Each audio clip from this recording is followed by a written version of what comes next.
Curso. Boa noite, queridos.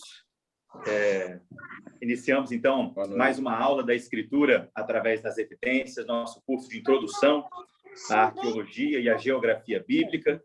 Peço a todos os queridos que coloquem no mute, né, os seus áudios, né, a fim de termos apenas uma saída de áudio. André, me põe de anfitrião. Felipe, licença. Você está mudo? Felipe, você está mudo aí.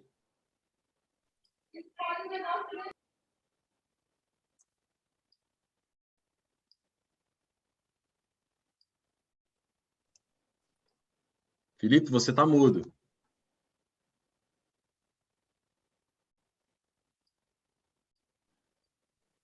Bom. Agora me escutam todos? Sim. Sim. Sim. Perfeito, gente. Então, boa noite. Estamos na nossa segunda aula do curso da Escritura através das evidências, da introdução à arqueologia e à geografia bíblica. Já falamos um pouco sobre como funciona o estudo da arqueologia como ciência, né, na aula passada. Fizemos essa introdução, a aula já está disponível, né, no nosso canal, bem como o material da exposição. E hoje nós entramos propriamente nos livros a serem observados. Vamos falar do livro de Gênesis, do livro de Êxodo, do livro de Josué e do livro de Jonas. Esses 4 livros serão observados, né? E como a arqueologia se relaciona com a proposição central do livro, né? O ensino, o núcleo do texto. E a arqueologia ampara o entendimento e a ilustração desses termos, como nós vimos, com construção, né, em hermenêutica, né, do conteúdo, da argumentação, né, da exposição e da projeção do texto, né? A gente pode, os irmãos que podem dar uma revisada nessa aula lá no canal e no material. O texto de Gênesis, dos 4 livros escolhidos, é o mais singular deles, o mais diferente. Afinal, tanto o Êxodo, apesar de muitos elementos, conta ainda uma narrativa central, né? A saída do povo de Israel, dos filhos de Israel da terra do Egito, né? E a formação do povo de Deus a partir dessa saída, dessa peregrinação. Então, é um núcleo, um foco e várias determinantes para essa construção. A mesma coisa acontece em Josué, na conquista da Terra Prometida. A mesma coisa acontece no texto de Jonas, em sua ida a Nínive. No entanto, Gênesis é muito mais, apesar de singular no estilo e na construção, muito mais plural, né, em descrições, em narrativas. Então, não dá para a gente ter o mesmo apanhado que vai ter com os outros 3 livros com o texto de Gênesis, né? O texto vai ser aqui também um tanto introdutório e mais geral, como a aula passada foi. No entanto, ainda com muitas informações, né? Então, um pouco que a gente precisa saber antes de entrar no uso dos textos é como eles se organizam. Já falamos um pouco sobre a organização do texto bíblico na aula passada e que sua proposição é temática, não cronológica. Então, eu construí aqui uma descrição como se fosse cronológica da ordem desses livros, né? No Antigo Testamento. Por exemplo, Gênesis, em temporalidade, com a narrativa de Jó, Levítico, Êxodo, Deuteronômio, Números, Josué, Juízes, Rute, ali perto, as narrativas de Samuel, a divisão dos profetas menores dentro da cronologia dos reis, por exemplo, os profetas clássicos, então, depois dos profetas menores, o período do exílio. É, apressadamente, né, apenas uma construção cronológica para a gente poder perceber que não é assim que está disposta a construção do Antigo Testamento. Já temos dito, é uma construção separada por temas. Isso nos é muito importante quando vamos entrar nesse livro, porque o propósito do texto é trabalhar com temas. Um tema se encerra para que outro tema seja trabalhado, mesmo que cronologicamente isso não seja conseguinte, né? Que não siga uma linha cronológica. A gente vai tratar mais disso dentro das próprias narrativas logo mais, né? O livro de Gênesis tem esse título, né, da sua raiz greco-latina, né, é um título posterior que fala sobre origem, princípio, sentido. Por isso, chamar este livro que fala da origem das coisas, ou como livro dos começos, como por muito tempo foi conhecido, foi um nome adequado ao longo da formação do cânon. No entanto, o Pentateuco principia por título dos seus 5 livros a primeira palavra de cada um deles. Por isso, no hebraico, o princípio, Bereshit, no princípio, primeira palavra do texto, nome do livro, Bereshit, no princípio. E esse livro tem, apesar de tratar sobre a formação da civilização, o princípio das coisas, o princípio da aliança, o princípio da criação, livro dos princípios, portanto, livro dos começos, ele tem um público específico. Apesar de não se localizar em um ponto específico de uma narrativa, como o texto de Êxodo e o restante do Pentateuco, o público é o mesmo de todo o Pentateuco. Os filhos de Israel. Os filhos de Israel no deserto, tendo saído das terras do Egito e estando em peregrinação.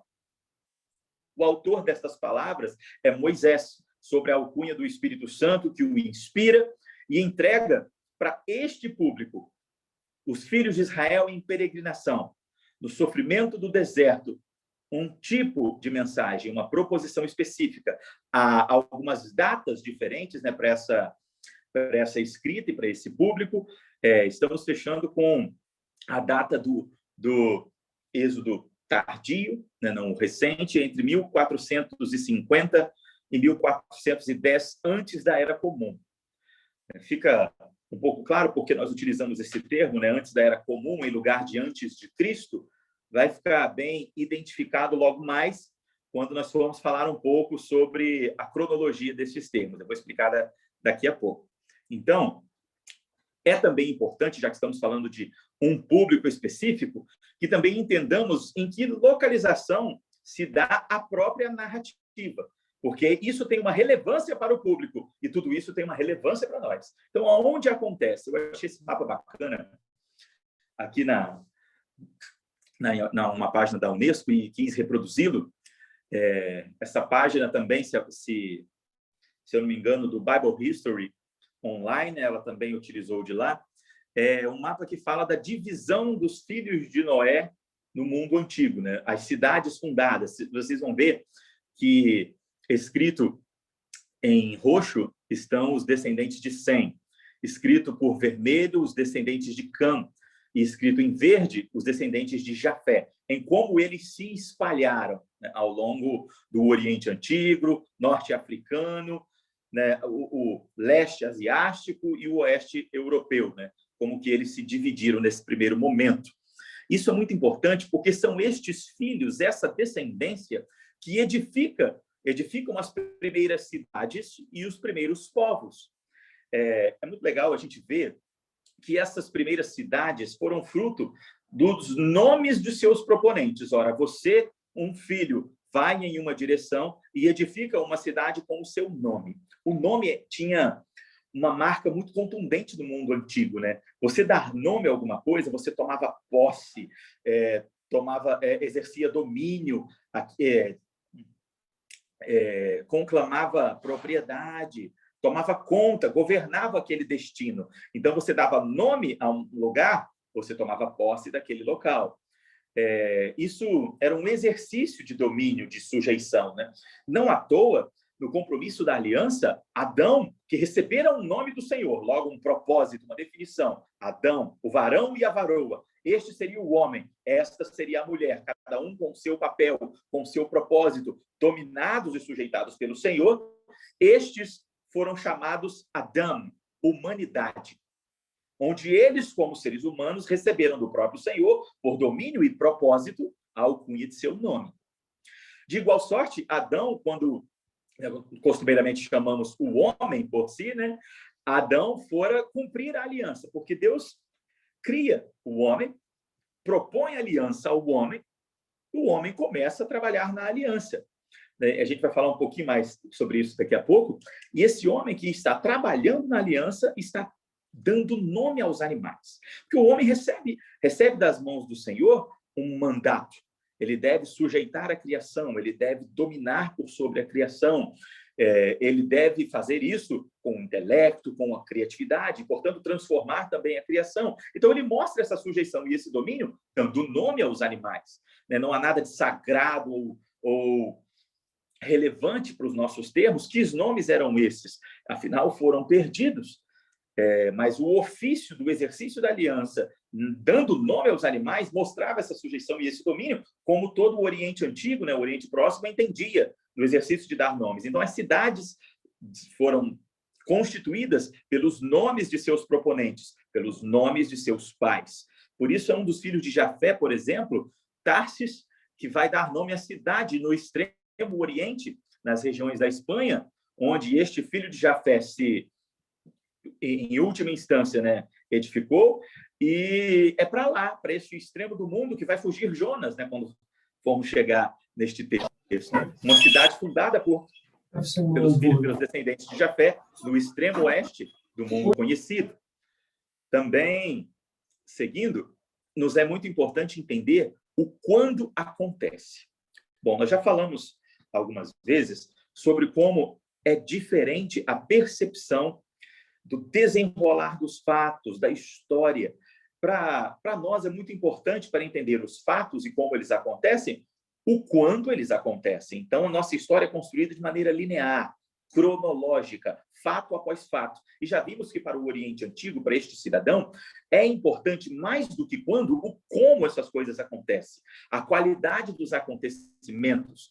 Então, pela qualidade dos acontecimentos, pelo tema de cada assunto, como já vimos, ele pode ser narrado antes do que o seu acontecimento cronológico. Aqui eu coloquei, por curiosidade, uma linha do tempo definida pela poesia genealógica. Em primeiro lugar, a genealogia, para nós, pode ser até um tanto maçante, né? Geralmente, a gente está lendo o texto bíblico, encontra uma genealogia, o que a gente faz? Pula, né? E não façam isso. Há um motivo muito declarado aqui. A genealogia é uma poesia. E, segundo a cultura do Antigo Oriente, também segundo alguns textos de Salomão, mesmo nos livros apócrifos, há dois tipos de poesia genealógica. A poesia da mão e a poesia da cabeça. O que isso quer dizer, né, para o Oriente Antigo? A poesia da cabeça é uma poesia literal, onde, por exemplo, o filho do filho do filho, são 3 gerações. Então, o filho do filho é literalmente filho de seu pai, porque conta pela cabeça, conta literalmente. A genealogia pela mão não conta pelo que se é, mas pelo que se faz. Logo, não precisa ser literal. Um filho de filho pode ser apenas uma descendência, pode ser um neto, um bisneto, ou ainda mais adiante. O que é importante para marcar aquela narrativa é o que foi feito, não quando foi feito. Então, há 2 tipos. Uma mais literal, que é pela cabeça, e uma mais figurada, metafórica, que é pela mão. Como que a gente sabe como que é um tipo, como que é um outro? Segundo a contagem de consoantes. O tipo do verso dá uma pista. A quantidade de consoantes naquele verso dá uma pista do tipo de poesia que ela é, bem como ela foi encarada ao longo da história, né? Por essas razões, entendeu-se pelo Talmud ou por comentários da Midrash e ao longo da história, muitos expoentes também, ao longo da patrística, também dos pais primitivos e pesquisadores modernos, entenderam que esta narrativa, esta poesia genealógica do texto de Gênesis se assemelha mais à da cabeça, à literal, né? Pois Adão viveu tantos anos, teve filhos e filhas, né?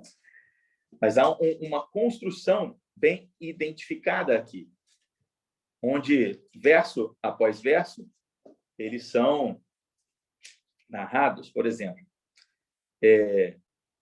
vamos abrir aqui nosso texto. Estou com a versão NVI aqui, em Gênesis 5, que diz: aos 130 anos, Adão gerou um filho à sua semelhança, conforme a sua imagem. Deu-lhe o nome de Sete. Depois que gerou Sete, Adão viveu 800 anos e gerou outros filhos e filhas. Viveu ao todo 930 anos. Então, o que nós fizemos? Montamos essa primeira barrinha vermelha, com um total de 930 anos. Quando Adão viveu aos 130, ele já gerou 7. Está vendo? 7 logo abaixo de Adão? Então, aos 130 de Adão, nasceu 7. Então, depois, Adão viveu mais 800 anos, está ali até o fim da sua barra de vida, essa barrinha vermelha, 930 anos. Aí nós vemos que aos 105 anos, 7 gerou a Enos. Aí ali a barrinha de 7 até Enos, 105 anos. E então, depois gerou Enos, 7 viveu 807 anos e gerou filhos e filhas. Viveu ao todo 912 anos. A barra dele até o final, 912 anos. Enos, aos 90 anos, gerou a Cainã, ou Quenã, né? E depois que gerou ele, Enos viveu 815 anos e gerou outros filhos e filhas. Viveu ao todo 905 anos. Ou seja, esse padrão de que viveu há tantos anos, teve tal filho, vivera outros anos, teve filhos e filhas, morreu com tantos anos. Esse padrão na poesia vai se manter por quase toda construção genealógica daqui. Há uma diferença quando vai se falar de Enoque, mas essa a gente fala daqui a pouco. Qual que é o objetivo dessa construção de genealogias? Contabilizando cronologicamente o tempo de vida de cada um pelos versos do texto de Gênesis, nós podemos medir o tempo de Adão na criação até o tempo, como está no nosso texto, do dilúvio e então de José. Uma construção com essa genealogia, com outras também, né, do texto de Gênesis, uma linha do tempo pela poesia genealógica, para nós exprimirmos pelo texto bíblico quanto tempo houvera passado.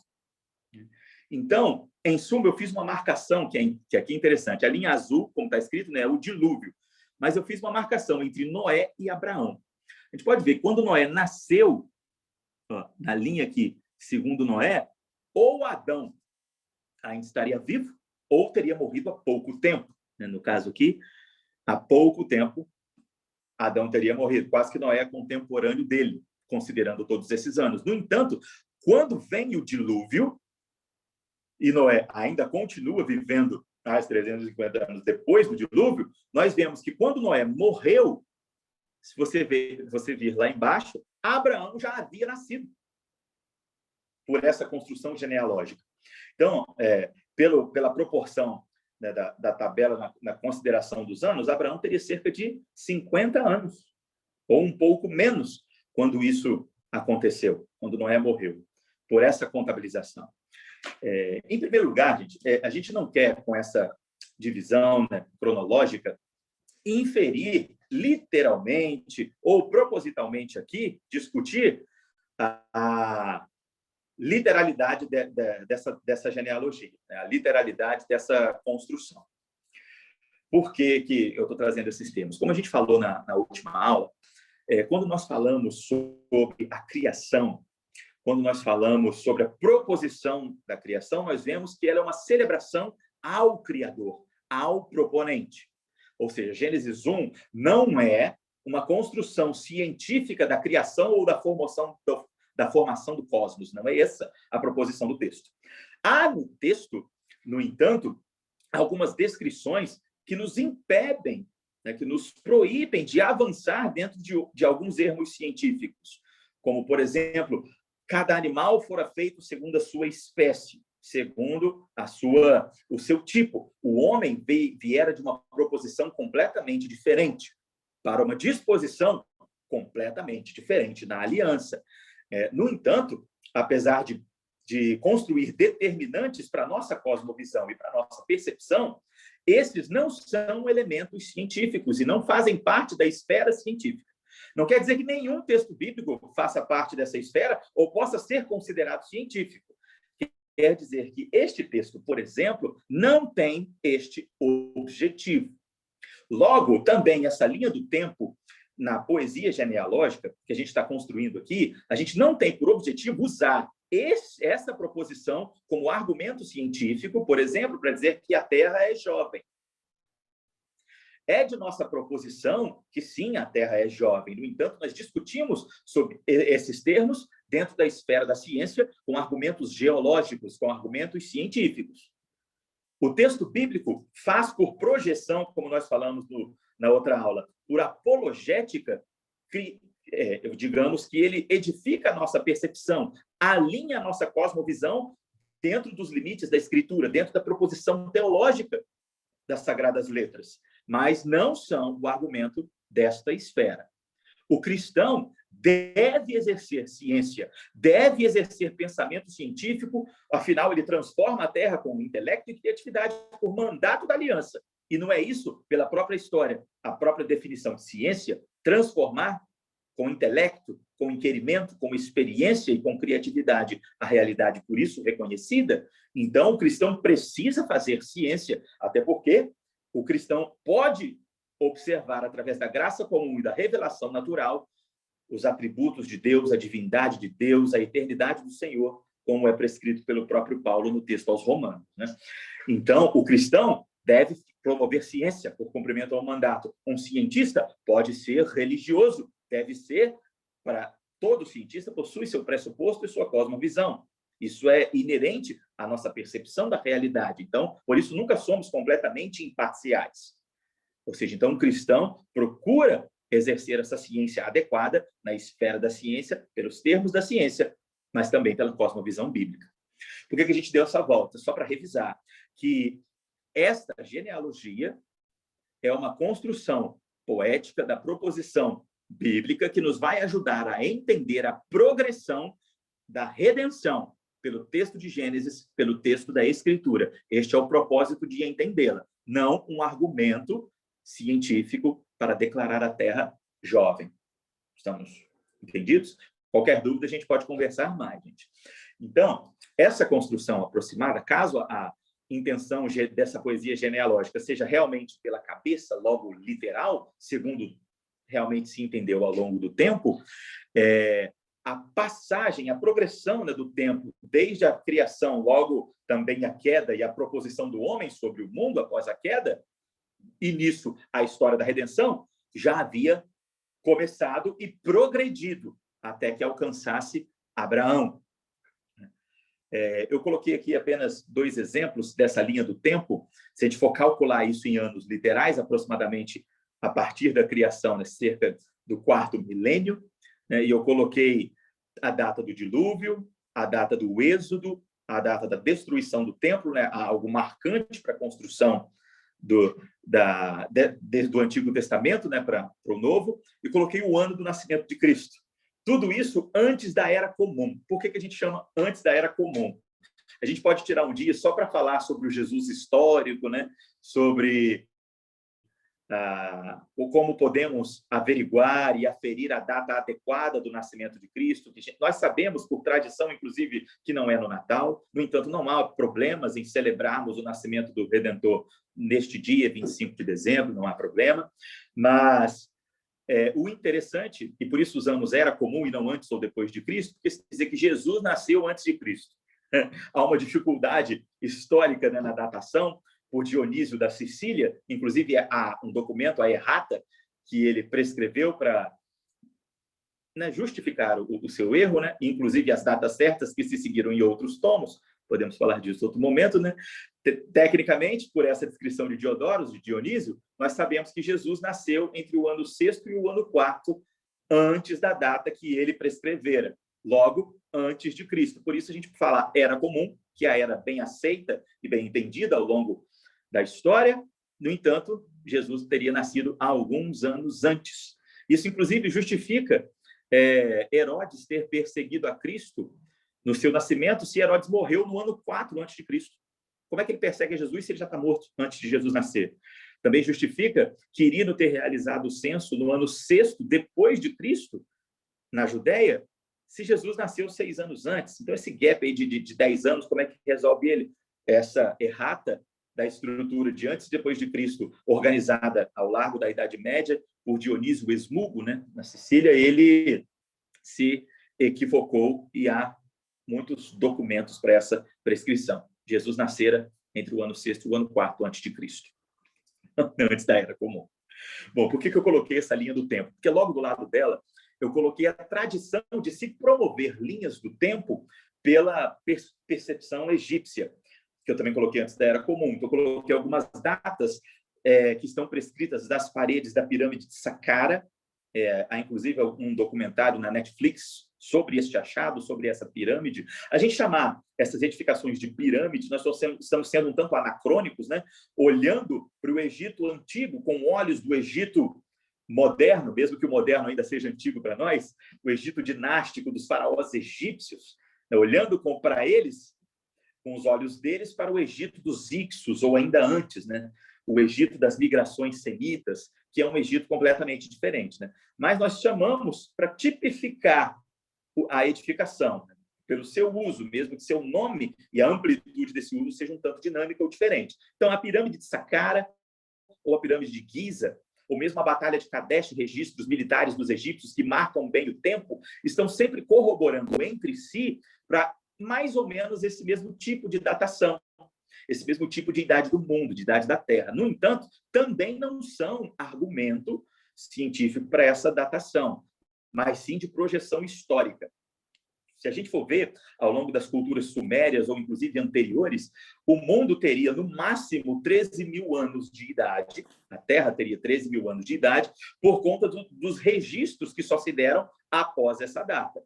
Então, não quer dizer, isso não é argumento para que, não havendo registros do homem, escrita do homem, projeção do homem, não possa ter havido terra sem homem ou do homem sem escrita. Ou seja, por isso, esses argumentos históricos não são argumentos científicos, são esferas diferentes.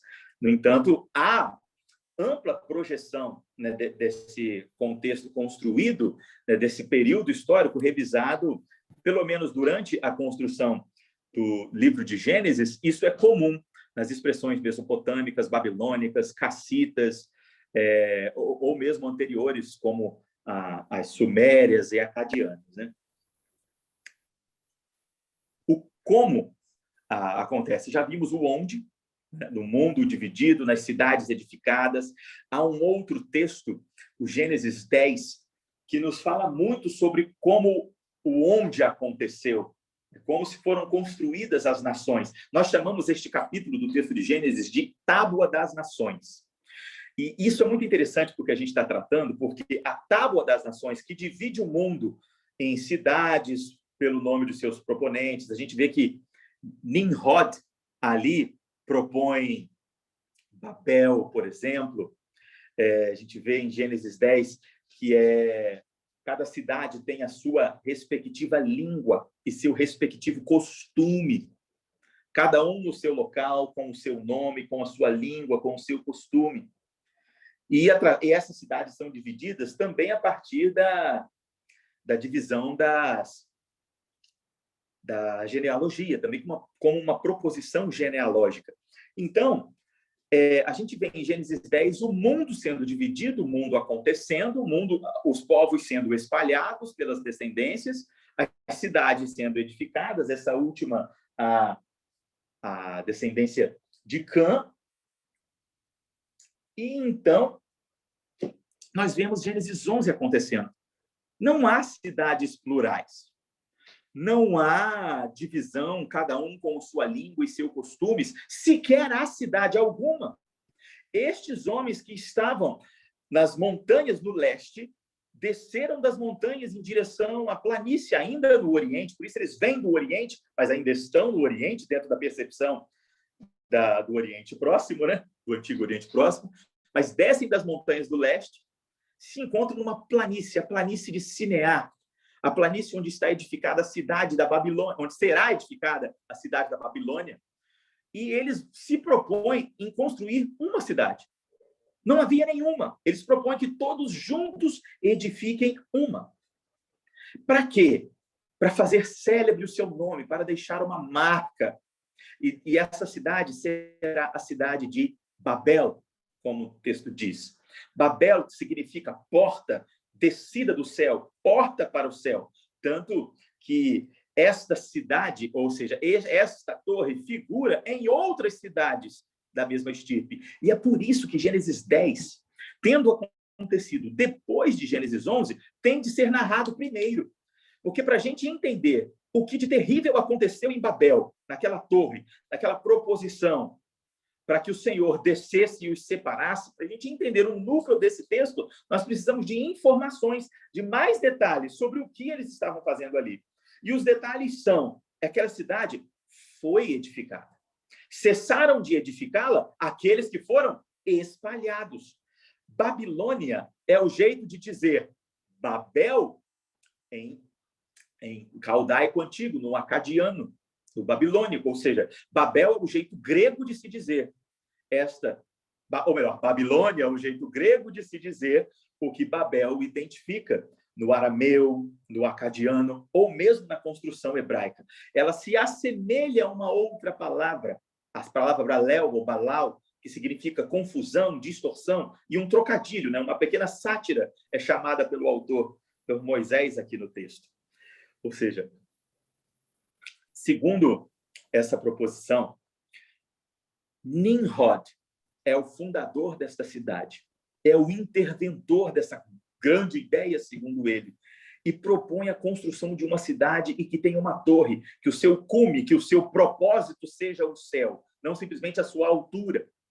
Por quê? Porque é um zigurat, como que figura na própria Babilônia, ou como ele é chamado pelo seu próprio idioma, um Antemenak. Ou seja, o que é um Antemenak? Quase todas as cidades desse Oriente, do antigo Oriente Próximo, né, desse norte mesopotâmico, persa, e mesmo ao largo do sul, no Egito, essas pirâmides, né, elas têm por proposição ser uma ponte entre os homens e o divino, entre os filhos dos homens e os filhos dos deuses, os próprios deuses. Por isso que há um trocadilho nesse texto de Moisés, em Gênesis 11, que diz que eles estavam edificando uma torre, e segundo a proposição dos zigurates, se esperava que os deuses descessem por ela, e então passeassem por entre os homens. Por isso, essas escadarias intermináveis, onde cada deus teria um aposento neste templo de todos os deuses, que é o que significa a expressão Antemenak, ou Antemenach, em egípcio antigo, onde desciam as luzes, é a proposição do Egito, onde se desciam as luzes, ou a descida dos deuses, ou a porta para os deuses, a porta para o céu, como se vai entender na própria Babilônia, no futuro daquele texto. Então, eles construíram para que descessem os deuses, e a grande sátira do texto, Deus desceu. Deus desceu e os confundiu. Eles queriam que descessem os deuses para se afamar. Na verdade, Deus desceu e os separou, e os espalhou, o oposto daquilo que eles objetivavam. Ou seja, o texto vem antes para ditar termos para que melhor entendamos o texto que vem depois, mesmo que seja cronologicamente diferente a sua organização. Entenderam agora um pouco mais como que é a ideia do cronológico e do temático na exposição do texto bíblico? Isso vai acontecer por diversas vezes. Algumas vezes vamos ler o final de uma história antes de ler o começo. Algumas vezes vamos ver Jesus viajando de maneira intensa ao largo da Galileia e da Judéia, quando, na verdade, em diferentes narrativas estão falando da mesma viagem, mas não estão organizadas de maneira cronológica. Então, Jesus não fica indo e voltando, mas fez uma viagem, ou fez duas viagens. Ao mesmo tempo, a gente entra na literatura escatológica, apocalíptica, e nós vemos sinais. Aí parece que Jesus vem e volta, né, falando do porvir, também de maneira intensa, igual. Vem sinais, aí vem uma luta, vem mais sinais, vem outro evento, quando, na verdade, também há uma organização paralela de acontecimentos, temática de acontecimentos, que precisam ser observadas segundo essa expressão. Talvez um dia também falemos, né, dentro dos nossos cursos sobre escatologia, e poderemos conversar mais sobre isso. Ou seja, por isso nós falamos do onde acontece, então do quando acontece, para termos mais informações sobre o como. Então, eu separei aqui em pelo menos 9 proposições principais do esboço desse livro. Coloquei o livro que principia com a glória do Criador. Por isso, essa primeira proposição do livro de Gênesis é uma celebração, como a gente já vinha dizendo, sobre a proponência desse Criador, sobre a sua natureza e a sua identidade transmitida através da manifestação da sua glória na criação de todas as coisas. Então, é um texto sobre o Criador, não sobre a criação. Por isso, o Criador anuncia que tudo o que faz é bom, é completo, é útil, é intenso, é adequado. São as significâncias do termo bom na sua total abrangência. Então, ele cria e é bom. No entanto, algo diferente vem, e ele faz algo não pelo anúncio do verbo da sua palavra, mas forma por suas próprias mãos, não segundo cada sua espécie, mas segundo a sua imagem e a sua semelhança. Algo novo, completamente diferente. E ele coloca homem e mulher, não apenas como criação, mas à frente da criação, pois ele cria e continua, que eles terão domínio, que eles sujeitarão. E depois diz o texto, ao fim do capítulo 1 e princípio do capítulo 2 do texto de Gênesis, que ele viu que tudo o que fizera, ou seja, o homem dominando sobre tudo o que era bom, ele vê agora que tudo aquilo é muito bom. Já tratamos disso. E a segunda etapa do texto se constrói agora sobre a proposição do Criador para a criação, a aliança que ele edifica com os filhos dos homens. Por isso ele precisa voltar um pouco na narrativa, não uma outra narrativa da criação, mas um outro foco para mostrar que agora este homem, com quem Deus fizera a aliança, aquele homem que, junto com sua mulher, logo na narrativa anterior, tornava o que era bom, muito bom no domínio pleno, no controle, no comando da sujeição, da aliança, agora ainda está sozinho, não há mulher. E ao contrário do que seria a conclusão do primeiro capítulo, Deus diz, não é bom que o homem esteja só. Há um propósito para a humanidade, para a aliança de Deus com o homem, que envolve o matrimônio, que envolve a família, que envolve o multiplicar-se e encher e promulgar a aliança sobre a descendência. Eixo do cumprimento da aliança, o casamento. Isso é identificado no segundo ponto. Bem como o homem no seu pecado cai, e em sua queda, um novo representante é levantado. E o renovo da redenção passa a ser apresentado no texto, não apenas pelo anúncio da semente da mulher que pisará a cabeça da semente da serpente, né? Por assim dizer, a cabeça da serpente, e esta lhe ferirá o calcanhar. Não apenas o anúncio que traz o juízo, ainda que também a promessa de livramento e a mensagem de esperança, mas o renovo edificado, não pela pessoa de Caim, não pela pessoa de Abel, mas através de Enos, quando se passa a invocar o nome do Senhor. Há uma progressão no livro de Gênesis que principia toda a teologia da palavra de Deus, todos os trâmites da Escritura, não apenas a civilização, a nação de Israel, as cidades, a metalurgia e tudo mais. Não apenas o livro de todos os começos, bem como o livro que sintetiza toda a doutrina da Escritura, a própria doutrina da eleição, a própria doutrina da redenção sendo sempre edificada. Então, o motivo de Gênesis se organizar assim é para que este tema da redenção, da aliança em Cristo, no Messias, seja completamente entendido e identificado. Não apenas um compêndio de fatos cronológicos narrativos. Por isso que nós dizemos que, logo aqui, o renovo da redenção, depois o tomo dos começos, né, falando desse princípio e do dilúvio, então vem a história de Noé, história de Abraão, história de Isaac, história de Jacó, história entre José e Judá, a dinâmica redentiva também concluindo este livro. Apesar desses personagens serem centrais, eles não são protagonistas em nenhum grau deste texto. O protagonista do texto é o Redentor, que tem a sua identidade e natureza construída apesar dos personagens, como também através destes. É Abraão que tem a sua identidade como pai da fé edificada ao longo de sua vida, pois se diz, Abraão, sai do meio da tua terra e da tua parentela e vai para o lugar que te mostrarei. Abraão toma nas mãos um parente e se retira. Não é isto. Sempre procurando subterfúgios, mentindo sobre desposar Sara. tomando Agar para ter Ismael. Fé que vai sendo construída apesar de Abraão. Deus faz aliança com este homem, com Abraão, com Isaac, com Jacó. Aliança onde uma nação virá deles, ou seja, pluralidade de filhos. É o que significa, inclusive, a mudança de nome de Abraão. No entanto, todas as esposas são estéreis em dado momento. É preciso ação extraordinária de Deus para o cumprimento da aliança, não apenas a ação do homem. Então, a progressão da redenção na aliança é o propósito de todo o livro, com as suas mais plurais narrativas. Esse é o bom termo, esse é o propósito.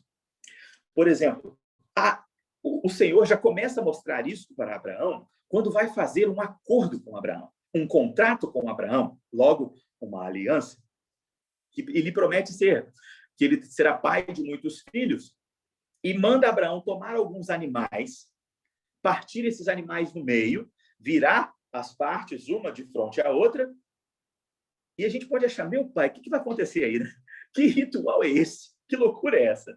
Na verdade, esse é um método dos erex, dos urritas, né, do Grande Norte mesopotâmico, de fechar acordos. A ideia é que esses animais dispostos um de frente para o outro, no meio do caminho, passaria os dois contratantes, as duas partes que fazem o acordo, que fazem o contrato, andariam no meio desses animais cortados, se cruzariam e declarariam que aconteça comigo o que acontecera com estes animais, caso eu não cumpra a condição do nosso contrato.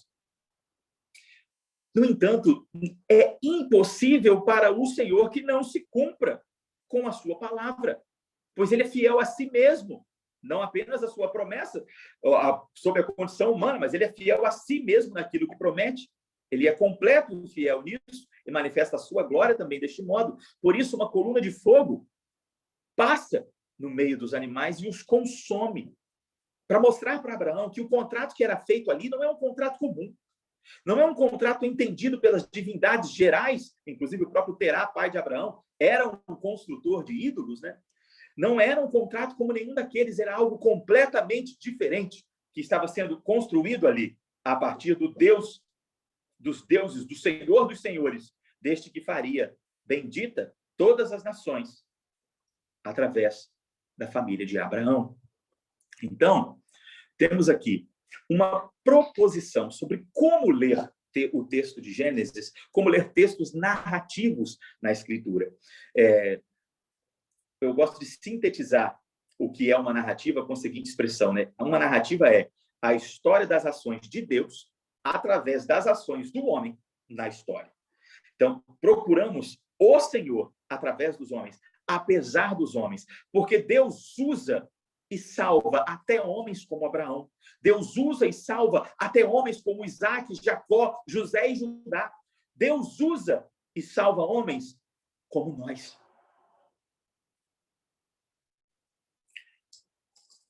Não se trata dos homens na narrativa, mas se trata do Senhor. E um texto narrativo, como os textos narrativos do Antigo Oriente Próximo, não apenas isso é um termo único da Escritura, não fazem juízo de valor e contam um fato ocorrido, organizado de forma temática, não cronológica, mas narram um fato como ocorrido e não fazem juízo de valor. Por exemplo, Raabe mentira para salvar os espias. Mentira é pecado. O texto narrativo não precisa dizer isso, porque o normativo já disse. Por exemplo, Deus diz, não leva o parente, sai do meio dos parentes. Abraão leva um parente. Ninguém precisa dizer que isso foi um equívoco. A determinante normativa do mandado do Senhor foi evidente. Então, uma narrativa não fica fazendo juízo do valor, apenas o narra, o gênero normativo, que pode também estar presente em narrativas, né? A gente vai saber identificar isso. Eles sim já o fazem e já o prescrevem. Então a gente precisa ter em mente essas duas coisas, que ela não faz juízo, conta apenas o fato, e que é a história das ações de Deus, mesmo que dispostas através das ações do homem na história. E se constrói em boa proposição. Ela narra o que aconteceu a fim de estabelecer o como e então o porquê, a proposição do texto. Isso fica melhor entendido quando sabemos aqui como a narrativa se organiza. Ela tem uma manchete, ela faz um anúncio, um resumo do termo. Gênesis 1 serve como este anúncio, resumo, e o Gênesis 2 e 3 servem como derivação, desenvolvimento e estruturação dessa mesma narrativa. E vem logo depois uma conclusão, o encerramento do eixo narrativo com apontamentos de sua proposição. Né?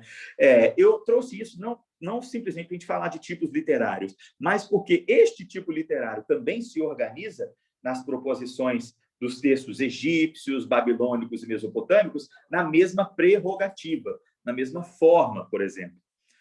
Coloquei, por exemplo, aqui uma divisão de cenas, como esse gênero dividiria isso que aconteceu, é um pouco também do que já comentamos, e entendemos toda essa proposição narrativa com identificação de um objeto, que é o tema do texto, com o fundamento em que esse tema se baseia e com o sentido, para onde ele aponta. Né? Princípio e premissa, uma sequência lógica dos termos que respondem ao gênero. Por que isso é importante quando a gente está falando de arqueologia? Porque é o próprio texto que aponta a sua proposição.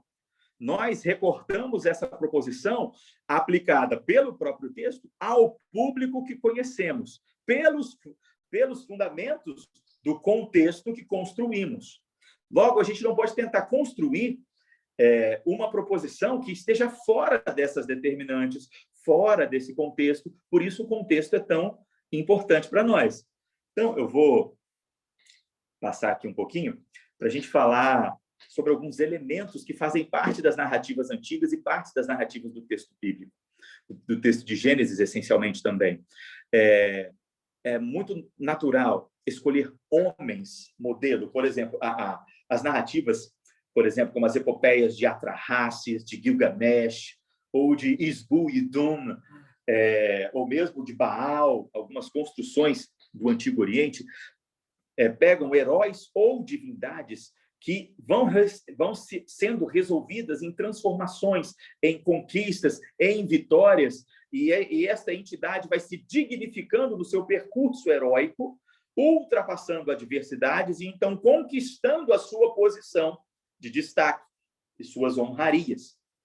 Mesmo, por vezes, resistindo a inimigos que procuram ou seu próprio destaque ou destituir a ordem através do caos, tipo como roubar tábuas da lei, roubar as tábuas do destino, coisas como esses elementos, né, das narrativas antigas. A Bíblia, o texto de Gênesis, não faz isso. Ela não pega homens magníficos que, em sua transição e confronto à adversidade, se tornam ainda mais magníficos. Ela pega homens deploráveis, homens pecadores, homens que, por si mesmos, não conseguem passar por transformação. Isso é o oposto da prática narrativa do Antigo Oriente.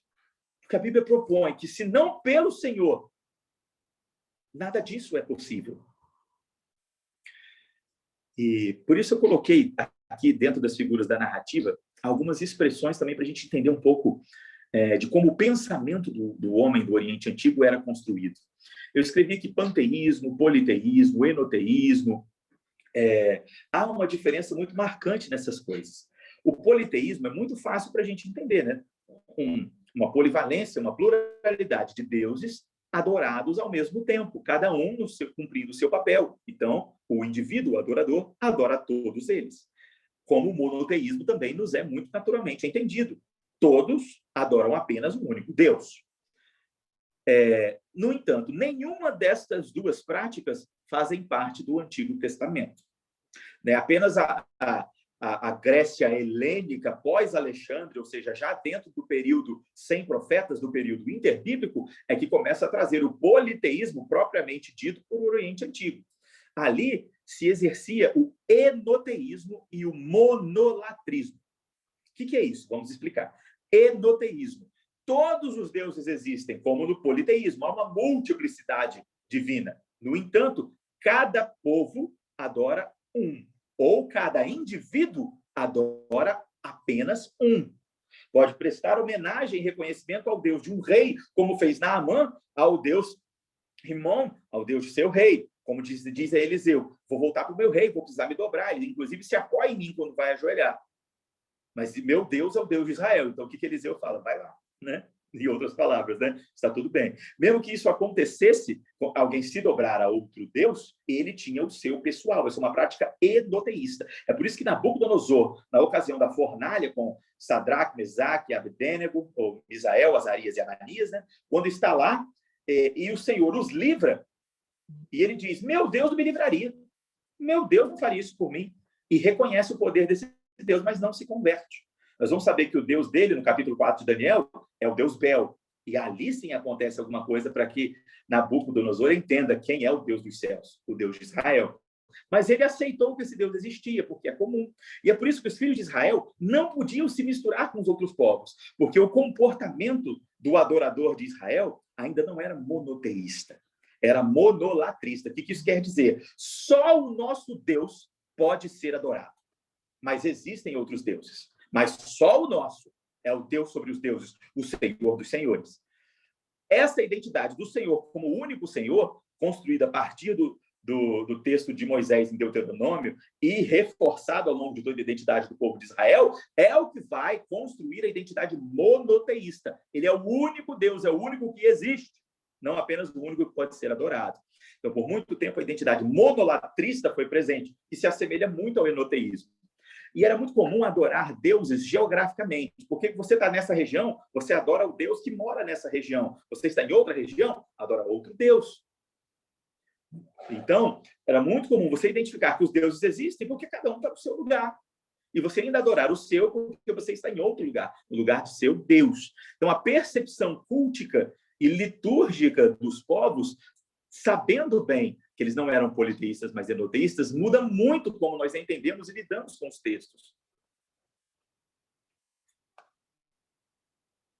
Deu uma travadinha aqui, né, gente? Então, um pouco sobre isso ainda, eu trouxe aqui a estela de Ramesside, né, que é um monumento de pedra inscrita. Essa civilização, na época, tinha cerca de 700, né, divindades, e isso é um credo, um juramento de coroação diárquica. Diarquia são dois reis, né? Então, um rei político e um rei militar. Não importa quem fosse esse rei, se político ou se militar, eles faziam o mesmo juramento. E esse credo de coroação da estela de Ramesside. Bom, e assim que diz, canto ao grandioso, fidelidade acima do poder. Esse é o sobrescrito. A gente não tem o título dessa estela, mas só o sobrescrito que viria embaixo, que é canto ao grandioso, fidelidade acima do poder. Vem assim, nobre Deus da primeira ocasião, que edificaste os povos e fizeste nascer os gigantes, os deuses, o original que tornou possível que tudo viesse. No coração de quem foi falado e que os viu evoluir, aquele que predisse o que não era e pensou o que é, ao grandioso, o canto e o conto, a honra e o mandamento. Bradam os corajosos heróis, tremem os poderosos. Grande é o Criador, o único que pode governar. Esse juramento era realizado pelo rei, porque o rei tinha o seu Deus. O rei, ou Pateci, ou mesmo o faraó, né, apesar do faraó não fazer esse juramento, apenas a título de comparação, eram reis deuses. Eles estendiam o governo do divino por suas próprias mãos. No entanto, esse juramento vem acima do poder, ou seja, acima do seu desejo de ter poder.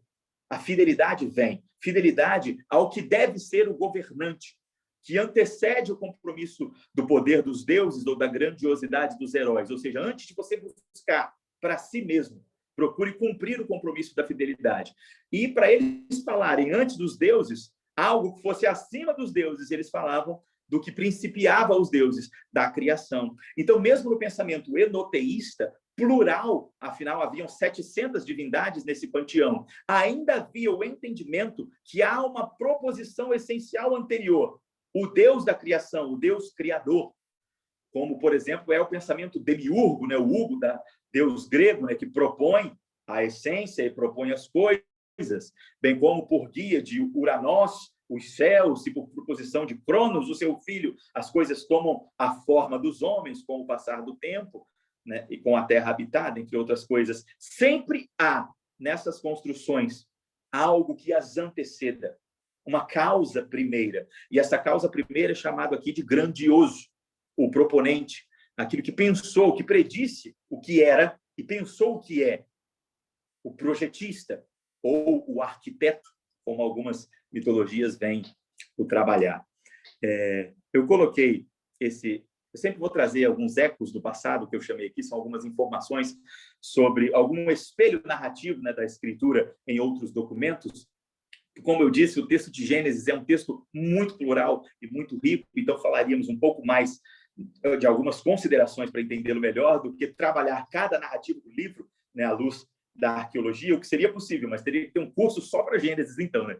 Por isso a gente também trabalhou esses detalhes no Biblix, como já foi informado aos irmãos, né? Temos nosso podcast no mesmo canal e também no SoundCloud. Podem procurar por lá e ter mais informações do livro todinho trabalhado, né? Serão 4 episódios, pelo menos, já foram 3, né? Vamos ver como as coisas se evoluem, né? Porque há muitos documentos que falam, que narram a história da criação dentro de formas semelhantes. Trouxe aqui alguns povos antigos que constroem a proposição do texto de Gênesis sob seus próprios termos: sacarritas, os nórdicos, moxicas, célticos, fenícios, etruscos, etíopes, egípcios, e aqui do lado algumas mais ao largo, né? Troianos, laucitas, hindus, né? Inclusive tupi ou tupinambá, né? Há uma expressão de construção também da origem das coisas, bem como do dilúvio nas nossas proposições brasileiras, nos nossos indígenas, né?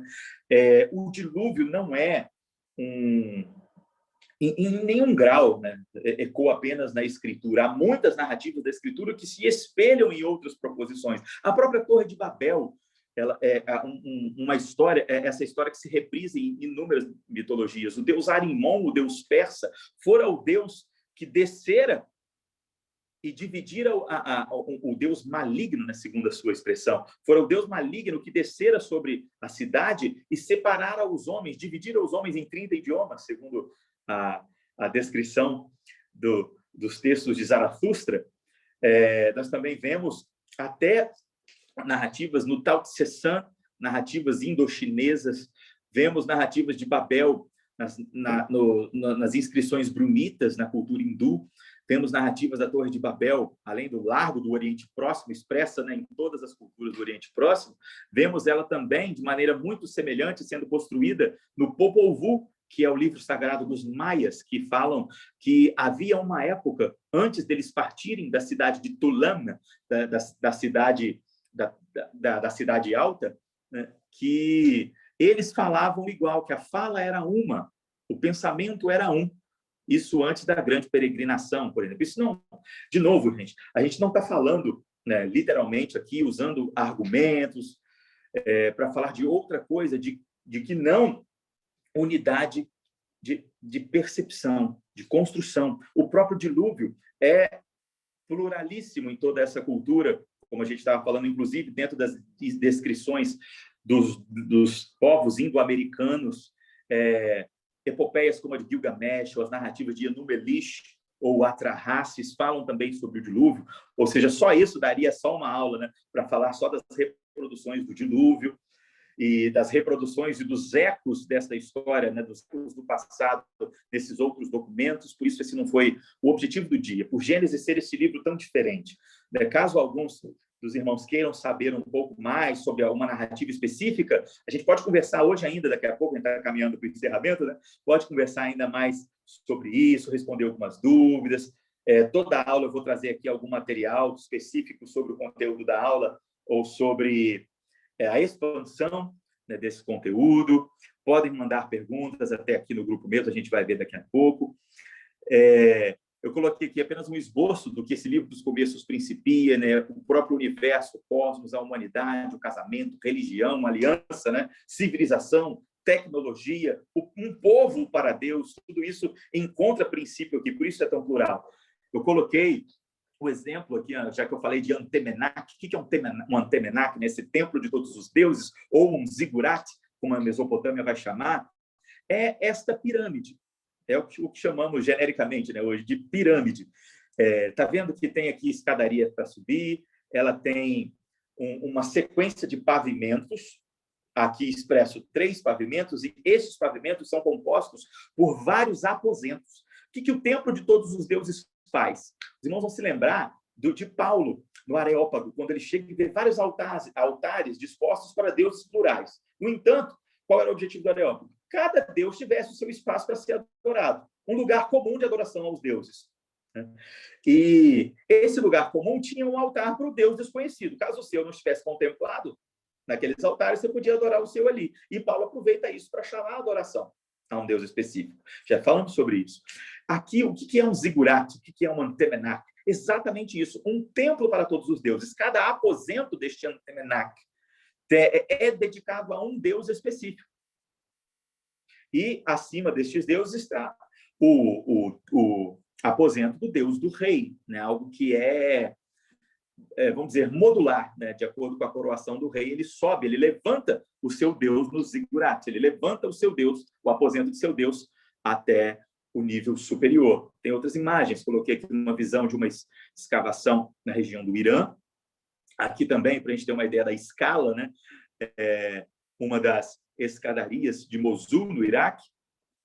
Aqui, apenas mais algumas artes da Mesopotâmia e deste tempo, para a gente falar um pouco sobre como é necessário, né, identificar pelos termos, por aquilo que dá rosto ao texto que nós temos, o seu recorte, o seu lugar, a sua construção, o seu contexto, para que a gente progrida junto com a revelação, em entendimento, em profundidade.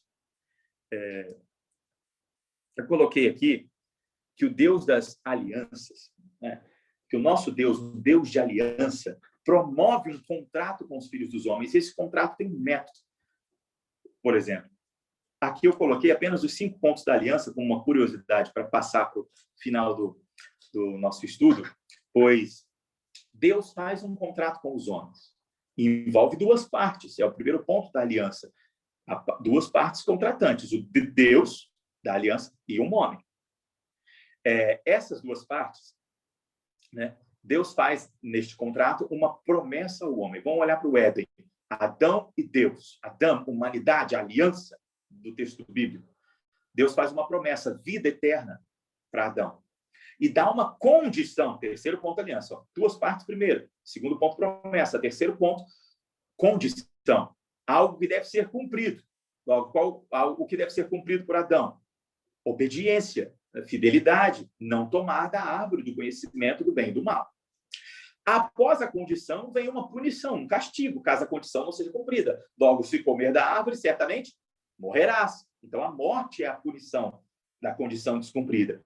E há, por último, o 5º ponto da aliança, o sacramento, que é o sinal visível que a gente pode tatear, entender, botar a mão. Um sinal visível da promessa invisível. Qual que é a promessa? Não é vida eterna? Qual que é o sinal visível da vida eterna na aliança do Éden? A árvore da vida. Ela é o sinal visível. Ela é o literal da promessa invisível, da graça invisível. Então, o sacramento é a árvore da vida. Por isso que a árvore da vida está guardada e receberá do fruto da árvore aquele que tem a condição da aliança cumprida no seu representante, em Cristo. Por isso que quando Cristo cumpre a condição que seria nossa, há uma promessa na redenção, na consolação, na regeneração do Espírito que nos faz, em Cristo, filhos de Deus. E esta promessa é o sangue do Cordeiro nos livra daquela condição, nos livra da escravidão e da depravação do pecado e torna o Senhor propício a nós, porque sua ira fora sanada no Filho, a condição fora cumprida no Filho. E qual o sacramento? O símbolo visível da aliança invisível, a celebração da ceia do Senhor. Porque o Cordeiro Pascal, o sangue do Cordeiro, é quem nos verifica a promessa de vida feita no seu sangue. Por isso, o sacramento é a Eucaristia, a Santa Ceia. Então, por isso que Deus também faz uma aliança com Abraão, lhe promete filhos, descendência múltipla, e faz a circuncisão, um sinal no membro reprodutor, de onde virão seus filhos, na sua semente. Então, o sacramento é sempre algo bem inteligível, da promessa invisível. E por que a gente parou aqui? Deixa eu voltar aqui na adiante ainda. Nós paramos aqui para poder falar um pouco sobre Nossa, deu uma confusão. Né? Para poder falar um pouco sobre como reter elementos da narrativa a fim de utilizar esses elementos da narrativa para justificar a narrativa.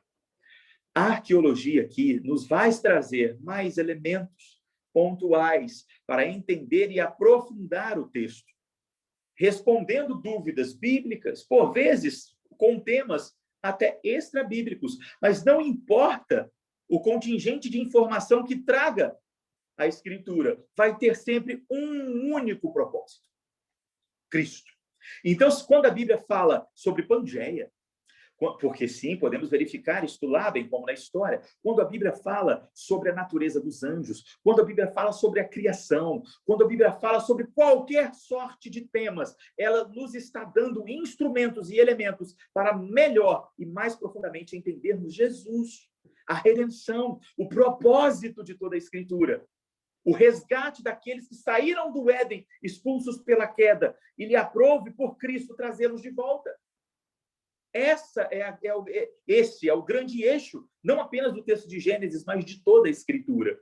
Por mais que tenhamos outras informações, por mais que muitos pesquisadores tentem trazer dinossauros, e talvez eles estejam aí, podemos falar outro tipo sobre isso, ou informações sobre o dilúvio, sobre a idade da Terra, sobre o espalhar ou o povoamento da Terra ou até da América, sobre a formação das nações, sobre outras lendas e mitos, mesmo quando encontramos estes ecos que respondem ao texto bíblico ou encontram paralelos ali, seu propósito ainda é Jesus. Por isso somos cristocêntricos, centrados em Cristo, porque Cristo sempre aparece no texto, ou de forma evidente, ou de forma marcante, icônica, por pontes, por tipo, mas Cristo sempre está presente no texto. Então, eu trouxe aqui alguma sequência de assuntos, como já falei um pouco, né, de Pangeia, pré-história, idade da Terra, anjos caídos, que é uma pergunta comum, gigantes, né?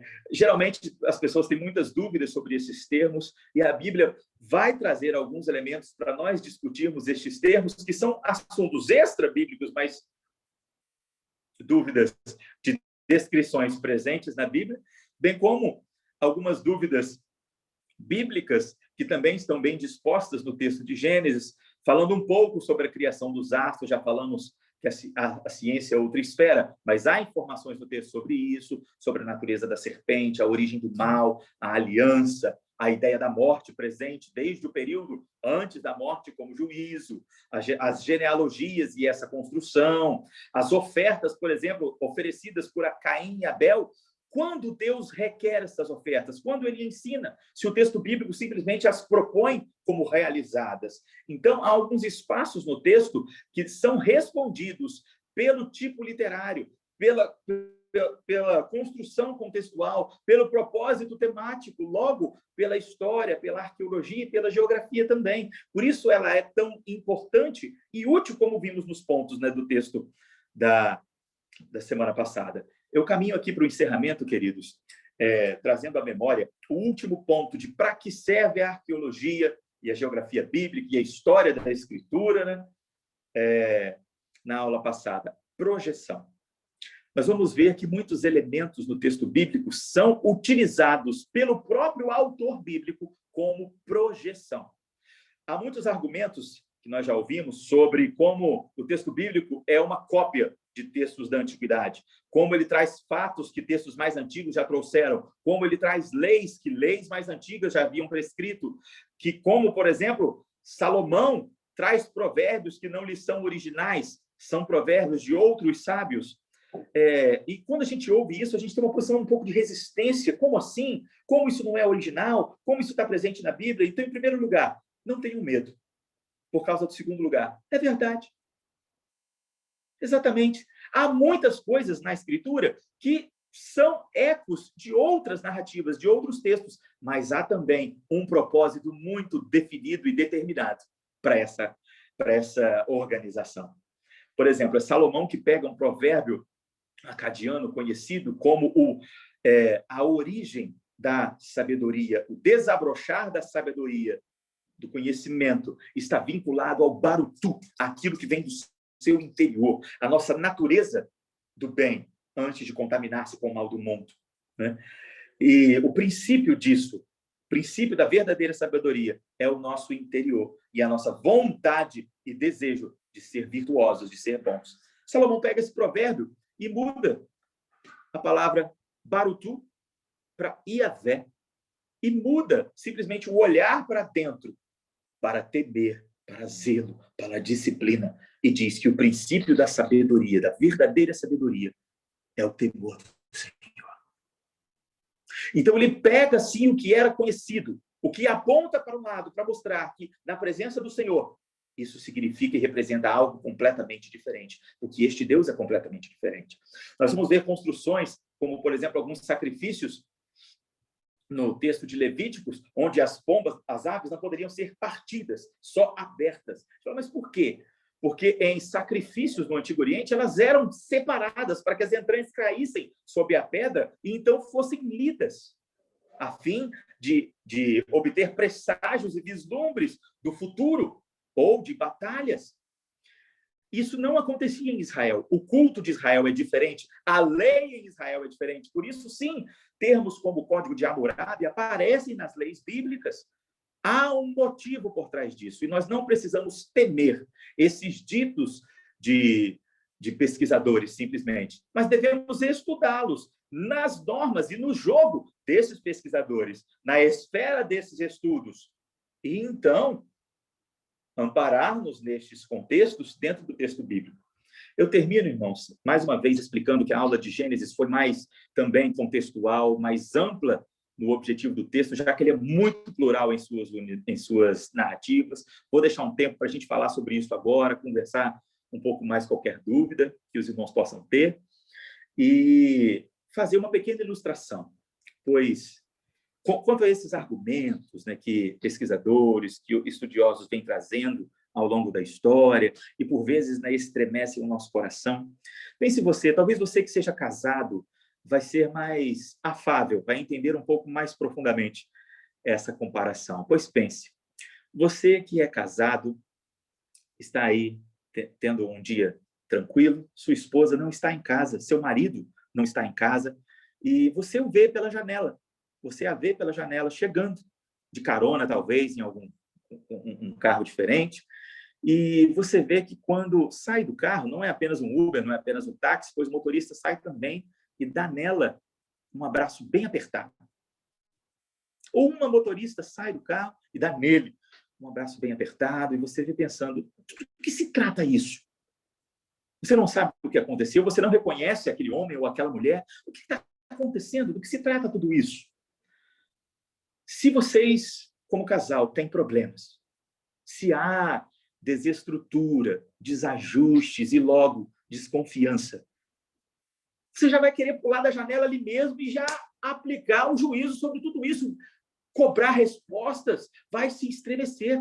Ah, vai ter briga hoje, é o que vai acontecer. Há necessidade de explicações, de satisfações. No entanto, se vocês se amam, se o relacionamento é construído segundo os princípios da aliança logo bíblicos, há confiança.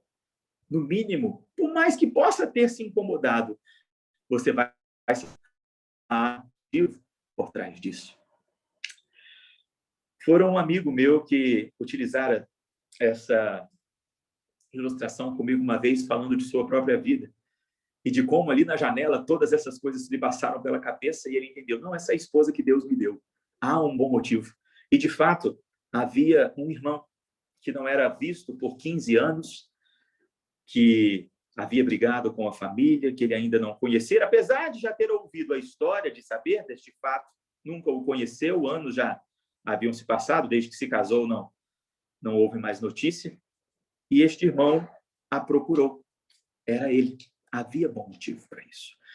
De igual sorte, quando nós olhamos para o texto da Escritura, se há em nós desconhecimento, desajuste, desvalor, desentendimento com o texto da Escritura, com a identidade do Deus da Escritura, de sua palavra, haverá problemas e desajustes também com o texto.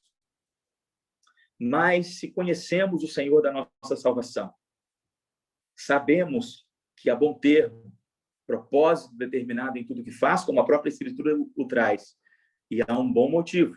Aquilo pode ser entendido, aquilo deve ser entendido, uma vez que apraz ao Senhor entregar um livro a nós, logo, não material para ser lido, material para ser estudado, a fim de que vivamos a celebração da memória da sua própria identidade, para celebrar a redenção do Filho, nosso Salvador. Que o Senhor nos abençoe, né? Que a sua palavra nos ilumine, que o seu Espírito nos aqueça, a fim de nos trazer sempre disposição, vigor e entendimento, né? Para tudo aquilo que ele nos pode ensinar. Eu trouxe aqui um livro dos Sumérios a Babel, livro excelente que fala sobre essa formação dos primeiros povos, sobre essa cultura do Antemenac. É um livro da editora Remus, né? Federico Arbóbrio Mella, seu autor, bem como também trouxe aqui um livro, um clássico, né, de Pierre Lévesque, né, as primeiras civilizações da Idade da Pedra até os povos semitas, né? Então ela pega todos os povos da narrativa de Gênesis 10, incluindo outros, com contexto, com boas normas. São livros excelentes para criar uma percepção do período de Gênesis, né? E concluo, então, com isso a nossa aula. Deixo aí um espaço para perguntas, seja no nosso e-mail, seja aqui pelo canal ou pela aula aqui do Zoom. Que o Senhor os abençoe. Passo agora a palavra aí para vocês.